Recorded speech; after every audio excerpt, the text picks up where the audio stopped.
que organiza el Círculo Podemos Urense. Vamos a hablar de la sanidad y los recortes, y para ello vamos a proyectar un vídeo que está compuesto de fragmentos de 3 vídeos diferentes. Uno de ellos es un programa de La Tuerca de hace un par de años, en el que hablan pues, del tema, de la sanidad y los recortes.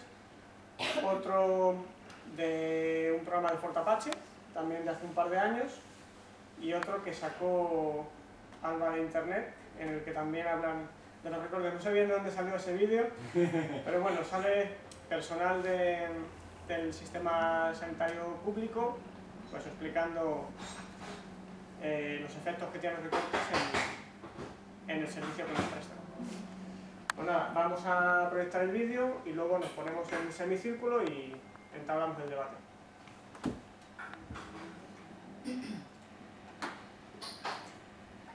Creo que la sanidad se está privatizando, mercantilizando y vendiendo a cachos desde hace tiempo. O sea, no es nuevo, no es de este gobierno, ni siquiera de este gobierno regional, y tampoco ni siquiera es una excepción en el Estado español, ¿no? O sea, yo creo que desde la cumbre de Marrakech de la OMC, con la liberalización de servicios, tanto en educación como en sanidad, por cierto, cuestiones que negocia la Unión Europea en conjunto y no país por país, como otras cuestiones, se está liberalizando, privatizando y vendiendo a cachos la sanidad, ¿no? En un proceso prácticamente internacional en donde el gran capital ve que hay una serie de nichos de mercado en donde hasta ahora no había entrado, por lo menos en Europa, como podía entrar o como había entrado, por ejemplo, en Estados Unidos, ¿no? En el caso de la sanidad, porque ya que has hablado de Breaking Bad, él era profesor de la pública y tenía que trabajar limpiando coches porque no le daba el sueldo. Eso con un médico en Estados Unidos no hubiera pasado, ¿no?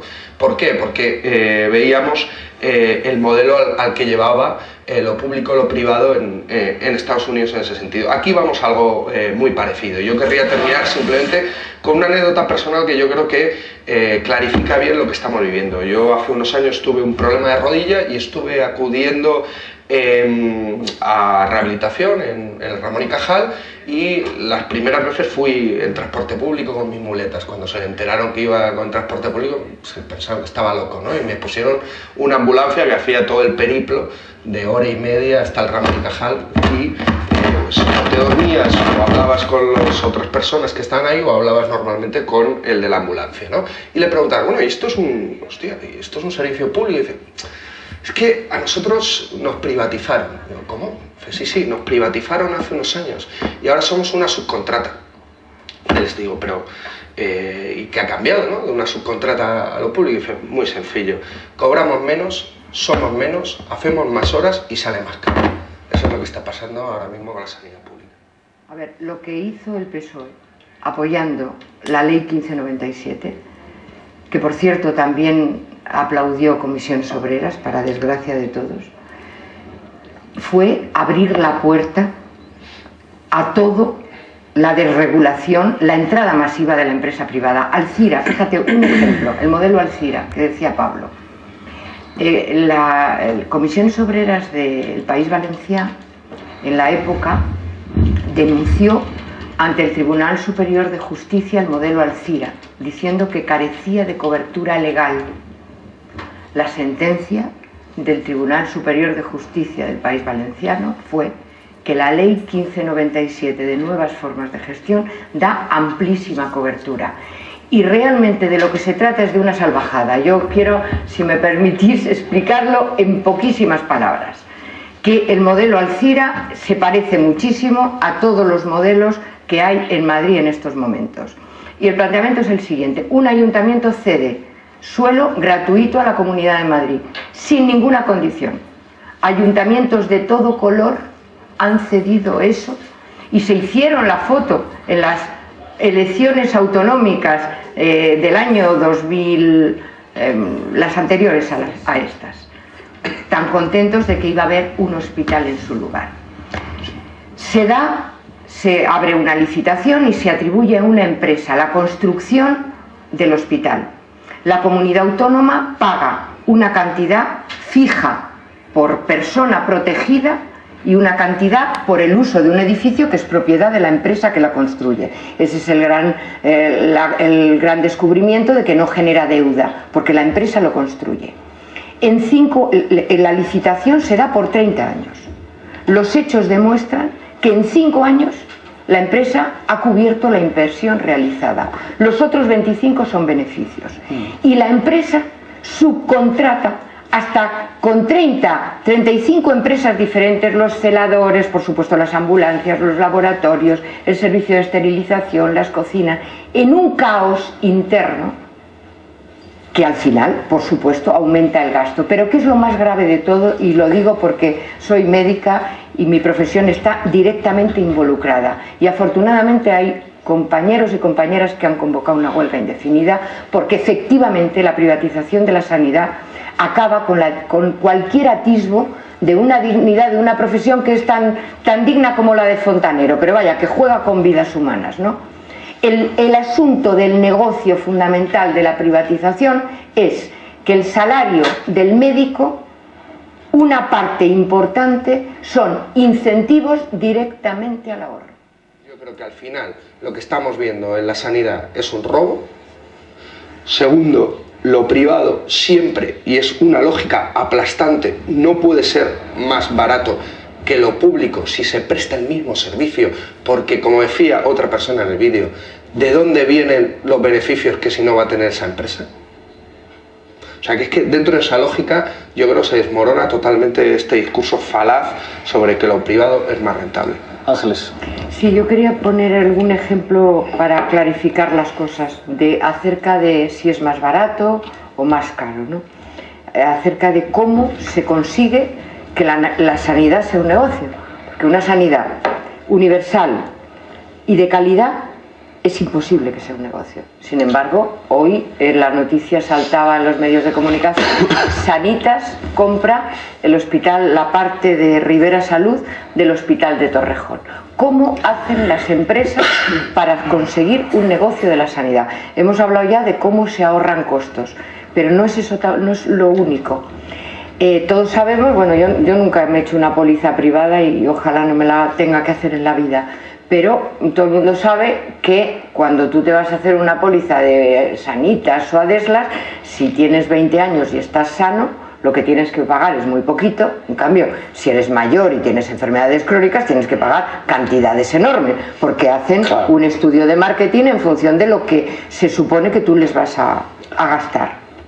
Entonces, cuando en estos hospitales, por ejemplo, fijaros que reciben una cantidad per cápita, independientemente de si la persona hace uso o no del hospital en cuestión y de la edad y de los problemas de salud que tengan. ¿Cómo hacen ellos para conseguir que sea un negocio? Dicen seleccionando riesgos, hay que decir seleccionando pacientes. Porque en la sanidad hay pacientes rentables y pacientes no rentables, e intervenciones quirúrgicas rentables e intervenciones quirúrgicas no rentables. En la puerta de estos hospitales, que la inmensa mayoría, por no decir todos, tienen de hospitales lo que el bar de la esquina.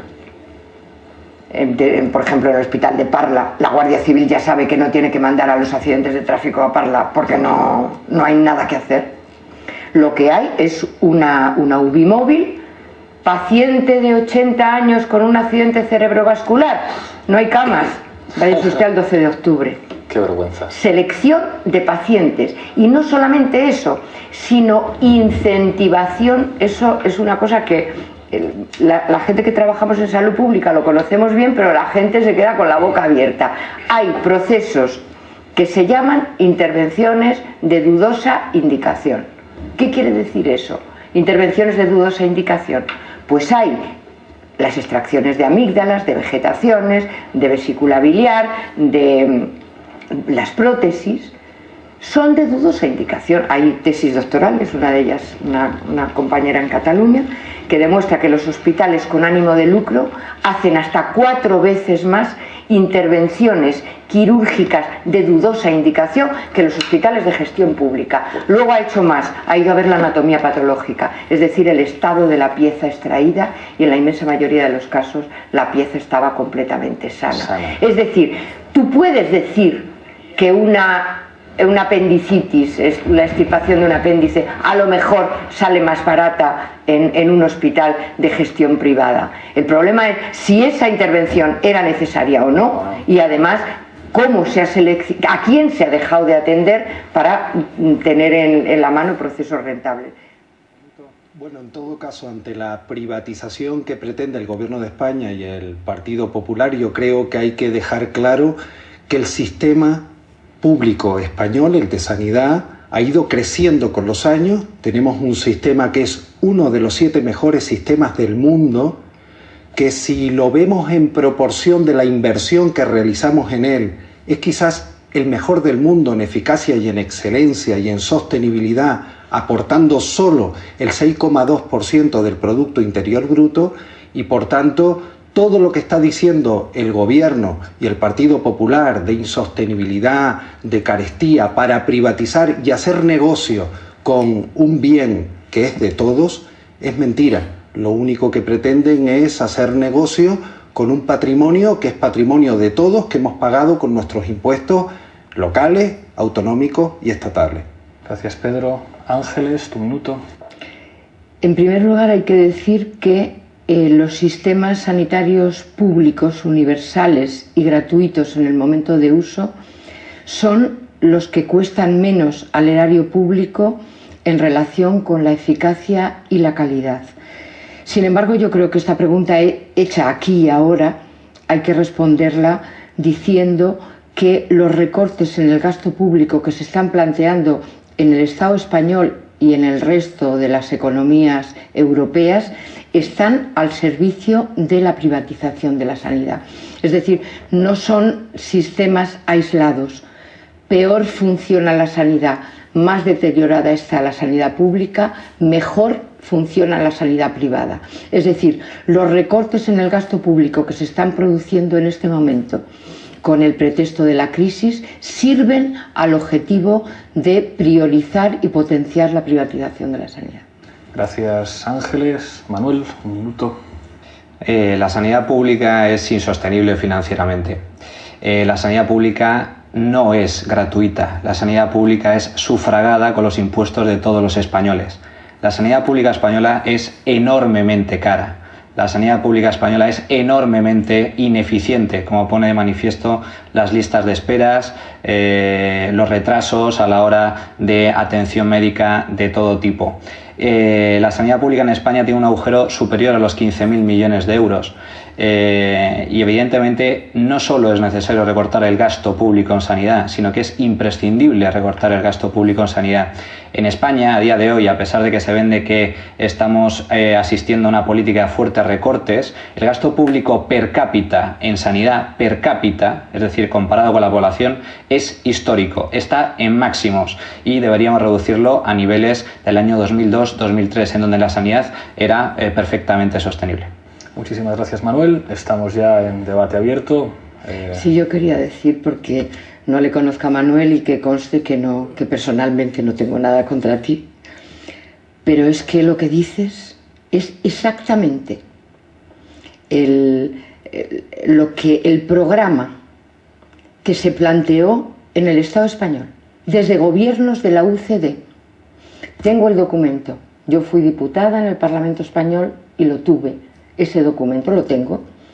Se planteó un proceso financiado por la industria farmacéutica, por las grandes aseguradoras privadas y por los grandes medios de comunicación destinados a desprestigiar la sanidad pública, a decir que la sanidad pública era ineficaz, despilfarradora, lenta, que los profesionales no trabajaban bien porque... ¿No es deficitaria? No, deficitaria. Ah, ¿no? A ver, la sanidad pública está financiada por los presupuestos generales del Estado, por lo tanto, no es antes gratuita. Por la seguridad. He no dicho gratuita, perdona. Soy profesional de la sanidad, especialista en salud pública, perdona que te diga, y hablo con rigor. Y he dicho gratuita en el momento de uso. Quiere decir que la gente no paga en el momento que la está usando. No, paga cada mes retirándole de la nómina Hacienda un porcentaje muy sustancial de su renta. Porque las empresas privadas, y tú estás diciendo eso, porque las empresas privadas lo que están planteando en este momento, el gran objetivo de la sanidad privada es hacer un doble aseguramiento, decir a la gente, usted paga sus impuestos por la sanidad, destínelos a Sanitas o a Deslas, a las aseguradoras privadas o a la seguridad social, para plantear el gran objetivo que es dejar todo lo no rentable en la sanidad pública. ¿Está usted en contra de que la gente elija voluntariamente cuál es el sistema sanitario que mejor se ajuste a sus características? A mí me gustaría que el gobierno me dejara optar, mira, me perdona un momento decidir. que termine el argumento. Lo que está pasando en Madrid en estos momentos, cuando los hospitales de gestión privada que se han puesto en marcha en la Comunidad de Madrid apenas resuelven los procesos más sencillos, se están desmantelando las joyas de la sanidad pública, el Ramón y Cajal, La Paz, etcétera, y están planteándose cosas como, por ejemplo, el Hospital de la Princesa y el Hospital Carlos III. Se está planteando con una claridad meridiana que sean hospitales geriátricos y de enfermos con varias patologías, precisamente para quitar a la sanidad privada todo lo que es lo no rentable. La sanidad privada es muchísimo más costosa, muchísimo más ineficaz y de muchísima peor calidad. Claro, la única garantía de negocio es que le quiten a las personas mayores, a los enfermos crónicos, y que le dejen las patologías que se solucionan en poco tiempo. Una sanidad universal, gratuita en el momento de uso y de calidad, exclusivamente puede ser pública. Y de lo que se trata es de poner de manifiesto lo que está haciendo el gobierno de la Comunidad de Madrid, apoyado por el gobierno de España, que es privatizando todo lo que puede y más y desmantelando lo que es la sanidad pública con nuestro dinero y con nuestros impuestos, porque claro, se construye el hospital con dinero del contribuyente. El hospital lo construye una empresa, la cual luego se hace cargo de la gestión, a la cual se le entrega un canon que pagamos también todos los españoles, más los pluses dirigidos a la atención a determinadas personas, a las personas que atienden o que pudieran atender.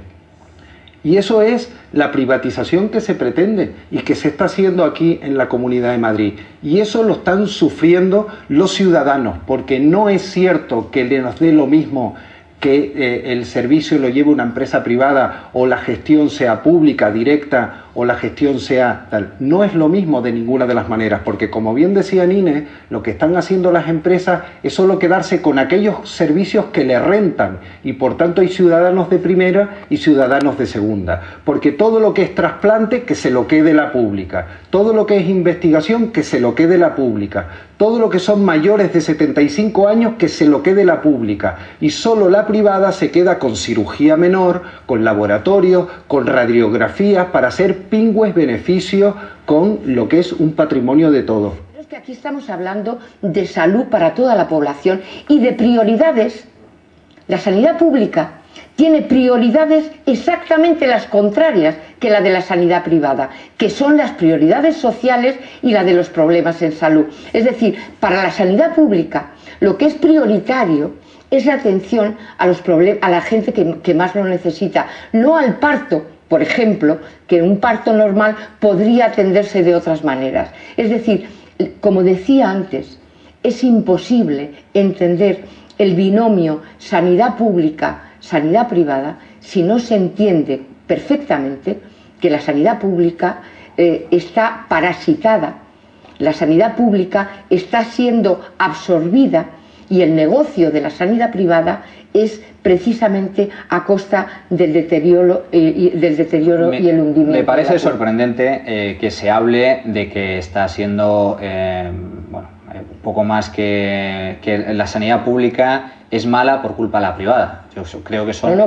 totalmente distintos. Que se bajan distintos. los presupuestos. Me sorprende además que se hable en esos términos cuando es evidente que en España existe un monopolio de sanidad pública. La Seguridad Social hay que pagarla obligatoriamente, se quiera o no se quiera. Es más, aquella gente que tiene un seguro privado tiene que pagar doblemente, tiene que pagar su seguro privado y al mismo tiempo seguir haciendo frente al pago mediante impuestos de la sanidad pública, a pesar de que no utiliza la sanidad pública. Por lo tanto, lo que existe mayoritariamente en España es un sistema público. Ojalá hubiera un sistema privado en España de gestión y de sanidad pública, pero en España, evidentemente, lo que existe en España es evidentemente una sanidad pública. Más del 90% de la atención médica es pública. Por lo tanto, no entiendo ese argumento, en primer lugar. Segundo lugar, si realmente fuera cierto el lema de que la salud o la sanidad es un derecho y no un negocio, que es uno de los lemas que utiliza la Marcha Blanca, que está haciendo mella en Madrid, yo me pregunto, ¿por qué entonces la gente no tiene derecho a alimentarse? ¿Por qué no nacionalizamos el sector de la alimentación? ¿No? Digo yo, porque el alimento también es algo básico, es una necesidad básica de la población. ¿Por qué no nacionalizamos? No, pero es que son cosas distintas.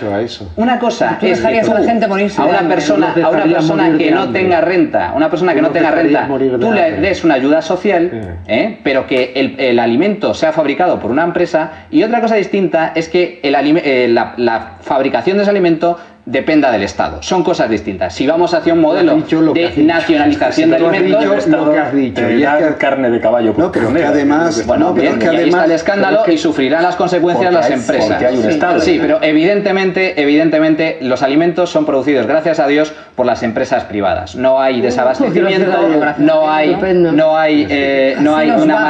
una mala gestión.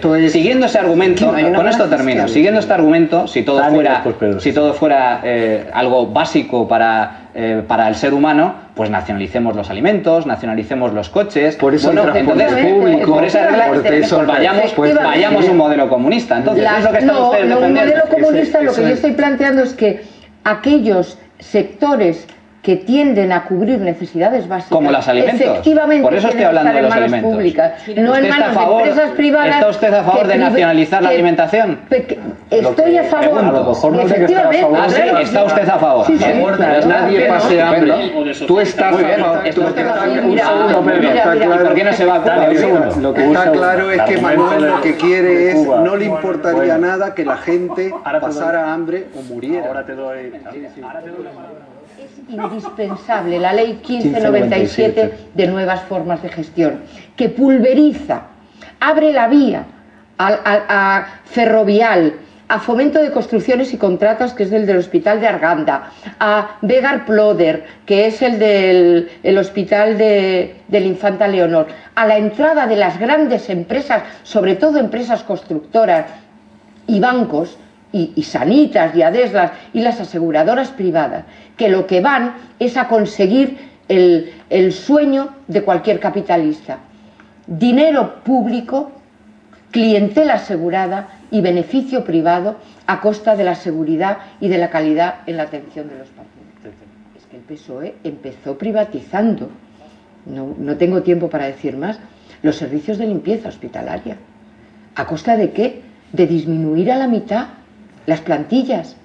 Hoy, la primera causa de muerte en los hospitales, por supuesto en los privados también, más todavía, es la infección hospitalaria. Y eso tiene que ver directamente con la privatización de algo tan poco importante como son los servicios de limpieza de un hospital. El problema es que la privatización, es decir, poner el dinero, porque estamos hablando, no, que me gusta a mí tal empresa o tal otra. Privatizar quiere decir poner el objetivo del negocio del capital correspondiente por encima de cualquier otro interés. Y lo público quiere decir que lo primero son las necesidades de la población. Esa es la antítesis imposible de casar. Estamos en la recta final ya, 4 intervenciones más de 1 minuto. Manuel, 1 minuto de conclusiones. Vamos a ver, al revés de lo que se ha argumentado, privatizar las empresas sirven a los ciudadanos, a los intereses de sus consumidores, de la mejor forma posible, porque si no les sirven bien, la empresa desaparece. No por casualidad, todas las empresas públicas en España son deficitarias, son un despilfarro y son un derroche. La presión fiscal en España es muy alta, de las más elevadas de Europa. Si se compara con la renta per cápita española, tenemos uno de los esfuerzos fiscales más elevados de la Unión Europea y de la OCDE. Lo único que quisiera, a modo de conclusión, es que, insisto en el mensaje, yo lo único que quiero es que me dejen elegir el sistema que yo deseo, el sistema que yo prefiero, y con mis impuestos decidir si opto por la seguridad social o bien opto por un seguro privado. No por casualidad, el 90% de los funcionarios, insisto, opta por el seguro privado. Muchísimas gracias, Manuel. Tania, tu minuto de conclusiones. Yo creo que hay que decir alto y claro, y todas las veces que haga falta, que privatizar sanidad significa matar personas.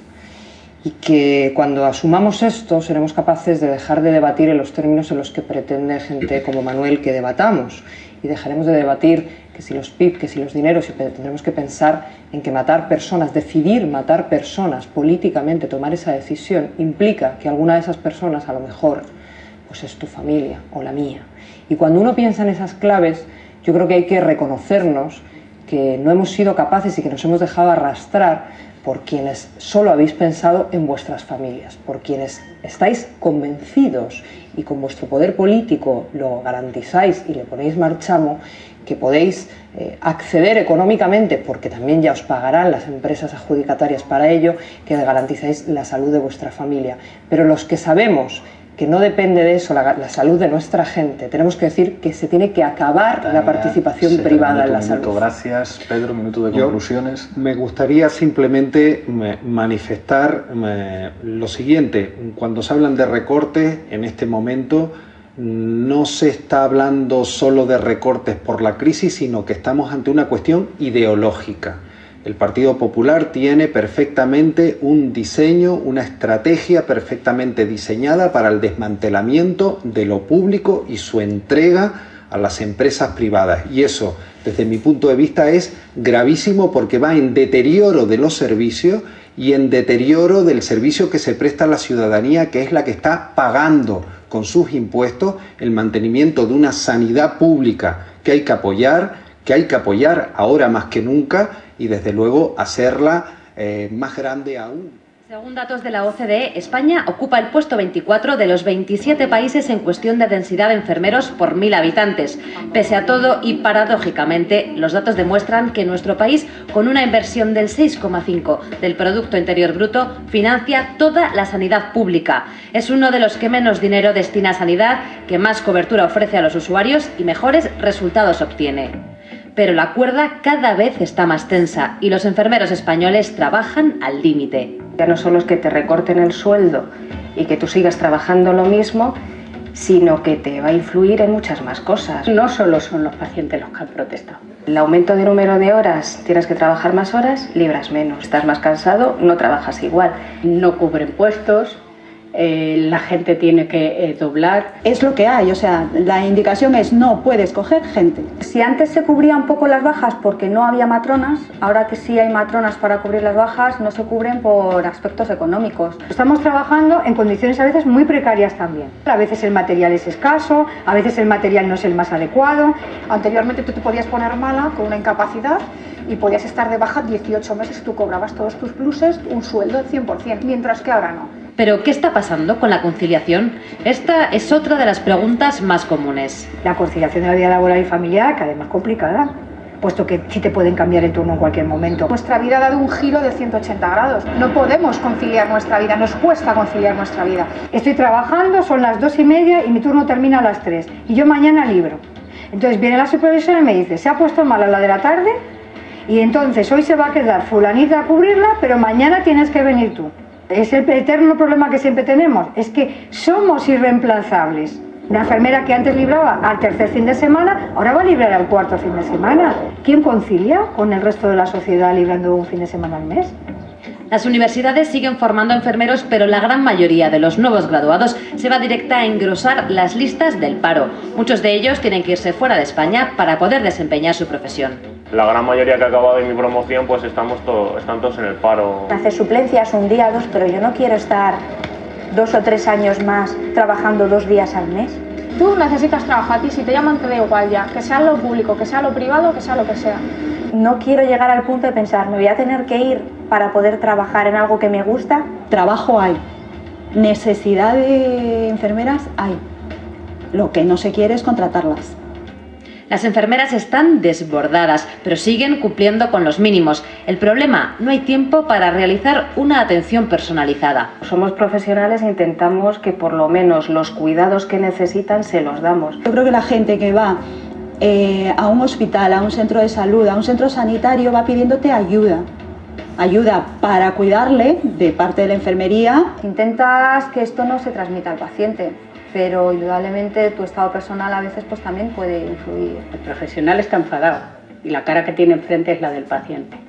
Y al revés, el paciente espera mucho y la primera cara que ve es la de la enfermera. La atención más a lo mejor psicológica o emocional la tienes que aparcar más para dar una atención más técnica. Se pierde un poco la esencia de la enfermería. Yo creo que es también cuidar mucho al paciente y hablar con él. Tenemos que cuidar más gente con menos enfermeras. Esto hace que el cuidado desde luego sea muchísimo peor. Necesitas tiempo y el tiempo no existe.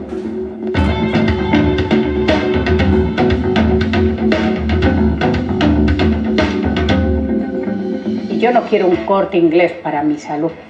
Yo quiero una sanidad pública donde los profesionales estén bien pagados. Hay menos enfermeras, la enfermera está enfadada, no hay buena conciliación de la vida familiar y personal. Todo esto es un bucle. Es cierto que hay que hacer recortes, pero a ver dónde hacemos los recortes. Y no que siempre recaigan en los mismos, en las enfermeras y en las auxiliares de enfermería, que son las que soportan el grueso de todo el trabajo de un hospital. Puede ser que tengamos que pensar en amortizar lo que tenemos. Quizás otros estamentos se podría controlar más. Mi opinión es la que tiene la gran mayoría de la sociedad española, es una muy buena sanidad. Otra cosa es el miedo que podamos tener o que se nos esté metiendo en el cuerpo. Tendremos que pelear por nuestros derechos, por nuestras mejoras, por todo lo que nos están quitando, por lo menos intentarlo. Si las enfermeras nos uniésemos todas y todas las enfermeras, cada una en su pequeño campo, plantase cara al sistema. Tenemos que salir a la calle para demostrar al gobierno o a quien corresponda que no somos un colectivo débil, al revés, que somos un colectivo fuerte y que se nos oiga. Los recortes han redibujado el mapa de España, un mapa que grita basta. Basta a la pérdida de derechos, a la escasez de medios, a la nula conciliación y al declive de las condiciones laborales. La realidad es que los enfermeros españoles están sosteniendo el sistema sanitario. Eso desemboca en una brutal sobrecarga. El resultado, aumenta el estrés y pone en riesgo su propia salud. Esa es la verdad sobre los recortes.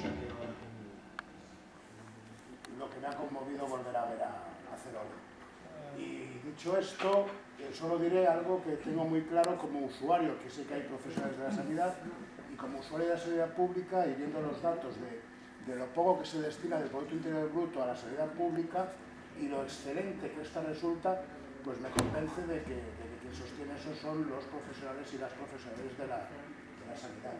Nada más.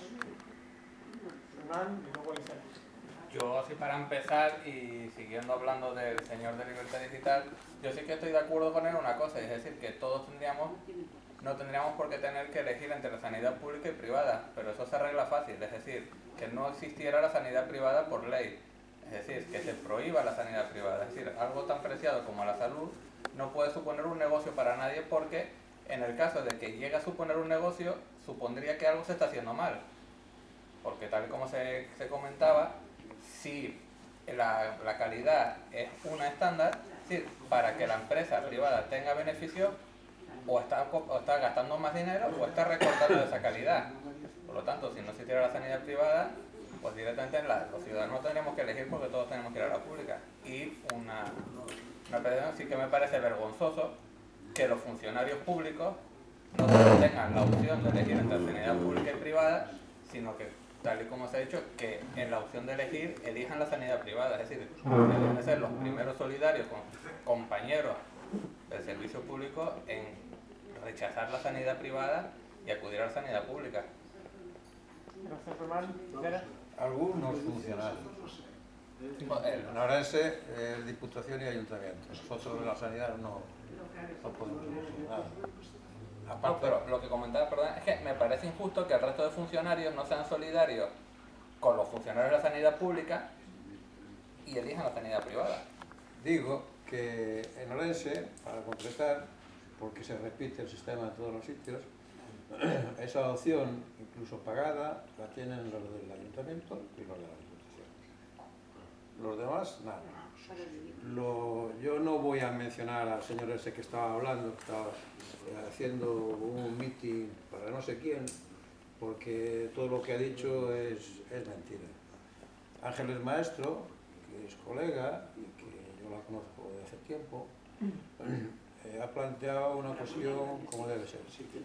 Yo resumiría diciendo que por culpa de los recortes, por culpa de los sistemas políticos que ha habido y desde luego del que hay ahora, tenemos un personal asistencial de 10 y tenemos una sanidad que está llegando a 7 y por debajo de 7. Ese se resumen por culpa de que estamos notando nosotros a veces que nos faltan medios, sobre todo diagnósticos y terapéuticos, para dar la asistencia de calidad que tiene que ser. Lo estamos notando en las recetas, en los medios diagnósticos, que si un TAC se estropea pues tardan a lo mejor 3 meses en arreglarlo, pues porque está externalizado y hay que mandarlo no sé dónde, y de hecho viene hoy en el periódico, en internet, lo he leído, una señora que se operó de 25 años de un cáncer de tiroides, que lleva 1 año esperando por un TAC y es necesario que se lo haga. Yo lo he mandado, no sé, no me acuerdo porque no lo manejo bien, pero lo he mandado y viene en la región, se publicó eso. Entonces lo que yo sí sigo diciendo, que hay que tener una fe ciega en la sanidad, no una fe ciega en el gerente de turno. Ahora tenemos lo que llamamos nosotros la prima de riesgo, porque es prima de Núñez Feijóo, es prima carnal, la llamamos la prima de riesgo, y entonces ahí sí que no hay. Pero lo que es la institución, con el personal que hay, es enfermería, yo ya no digo los médicos, que también, pero sobre todo a nivel de enfermería, están situados en un nivel, primero a nivel mundial y a nivel médico igual. De hecho, al rey Juan Carlos vino un tío de Estados Unidos que era español, que tenía 72 años, allí no lo jubilan, y que además había hecho la especialidad con un traumatólogo de aquí, que es Antonio García Toledo. Entonces, a esos niveles es lo que estamos funcionando, y yo creo que hay que tener confianza, porque cuando te toque, esa es otra, cuando te toque la asistencia es correcta. Y estoy en contra de, no sé quién lo ha dicho, porque yo en 45 años no se me ha dado la ocasión, estoy en contra de esas indicaciones quirúrgicas dudosas. Yo nunca hice una indicación quirúrgica dudosa, y que una pieza puede ser normal, claro, operas un tumor y resulta que la anatomía patológica te dice que es benigno, pero resulta que era de 50 centímetros que ya los tengo operados, ¿no? Entonces no se puede decir demagógicamente, y la pieza era sana, pero sí era un tumor. Pero yo nunca hice una indicación dudosa.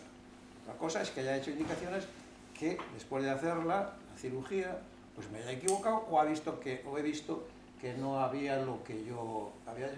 Como Dios, si a mi mujer la tienen que operar de un quiste de ovario y resulta que hacen una laparotomía o una laparoscopia y me salen diciendo, oye, pero no había nada, cojonudo, pero si los datos evidentes decían que no había, la intervención hay que hacerla, ¿no? Muy bien. No, ¿es un derecho o puede concebirse como un servicio? Adelante. En esa dirección, creo que efectivamente partiendo del hecho de que vivimos en un país del primer mundo, donde se supone que hemos tenido un recorrido en cuanto a la conquista de derechos ciudadanos, hay aspectos que incluyen, yo lo entiendo así, sin necesidad de plantearnos ir a un sistema de político de comunismo, de izquierda, es sencillamente garantizar una serie de derechos, como por ejemplo la sanidad, la alimentación, incluyendo la alimentación, y otros que deben ser garantizados al común de los ciudadanos. Quiero decir con esto que toda, por ejemplo, en el tema de la alimentación, que no es el tema de este debate, pero que sí que quiero matizar, hay alimentos que deben ser garantizados a la ciudadanía. En cuanto a la salud, bueno, yo sí que creo que tiene que ser un derecho. Yo soy una usuaria agradecidísima a la sanidad pública. La mayoría de vosotros sabéis que mi hijo es un trasplantado de riñón y que yo no tendría dinero suficiente para poder comprar una placa lo suficientemente grande o que sea correspondiente al agradecimiento que siento con respecto a la sanidad pública, pero es un agradecimiento que viene de la correcta y de la buena gestión, no solo de los servicios, sino del paciente, incluyendo al paciente, en todos los estadios por los que hemos tenido que pasar. Yo en este momento soy usuaria de la sanidad, ya no sé si público o privado, porque ya no sé qué es. Yo sé que me han hecho un diagnóstico puntual, tengo que hacerme un eco, me lo hicieron ayer y el eco, que tiene que ser rápido, me lo dan para marzo, lo cual me indica que debe haber estado ya privatizado esa parte de ahí del servicio diagnóstico, lo que decía el doctor. Pero sí que veo diferencias muy importantes entre hasta hace 3 años y hoy día. O sea, son diferencias diametrales. Y sí que creo que los funcionarios, para terminar, o las personas que trabajan en los hospitales y en la sanidad pública, tienen que reivindicar también la ciudadanía como usuarios de esa sanidad. Tenemos que salir a las calles y hacer un llamamiento nacional, si es necesario, especialmente aquellos que hemos sido usuarios, donde la vida de nuestra vida o la vida de nuestros seres queridos ha estado en peligro de muerte, para defender a capa y espada la sanidad pública. No podemos permitir que se privatice de ninguna de las maneras, ni siquiera el servicio de limpieza. Eso hay que revertirlo. Yo no sé cuál será la ley que habrá que aprobar ni a quién le corresponderá, pero desde luego tenemos que no solo evitar la privatización, sino revertir lo que se ha privatizado.